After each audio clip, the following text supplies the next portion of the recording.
Okay, this is Jamor, and I was perusing Reddit, and someone was asking, like, what do you guys do in order to, like, practice champion mechanics, and I mentioned what I'm about to show you here, and there was a little bit of misunderstanding, so I said I could make a video real quick, and they said, do it. Evil lurks around So, every essentially what you corner. do is you start with a couple health Minions pots, have spawned. ward, boots, wait for minions to spawn, and you're basically gonna just sit at jungle, sit by red buff. Beware.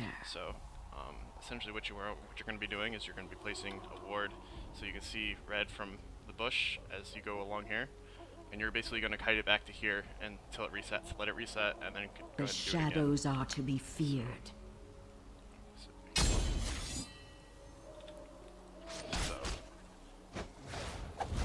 there we go. So essentially, like, you're gonna just try to like practice your stutter stepping without getting hit. So like I got hit a couple times, so it's not good. So I'm gonna let it reset. If you're really good at this, like, you should be able to do it without getting hit, and you should be able to get like 4 autos. Since now you have the trinket ward, like they've kind of changed the push vision, it's kind of crappy. So you can go ahead and do that. Your goal isn't to use any abilities whatsoever.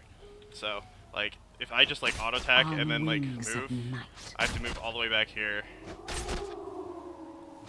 And I like full automation, like that's bad. So The shadows are to be feared. do stutter stepping, like you can get a lot more autos on it without getting hit.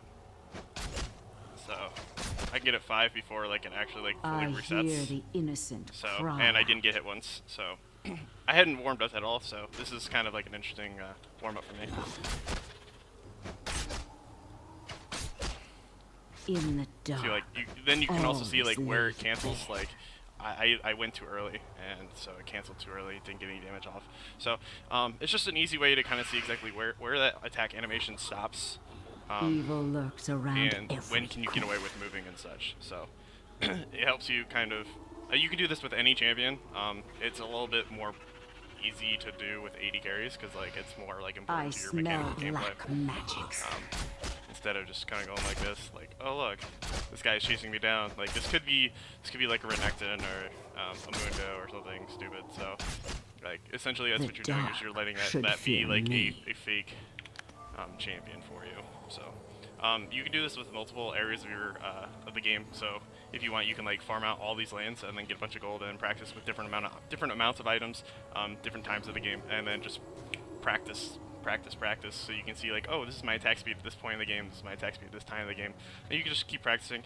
You might be too strong and you might actually kill a red buff depending on what your items are, and so if you do, then you might just want to go to their other red buff.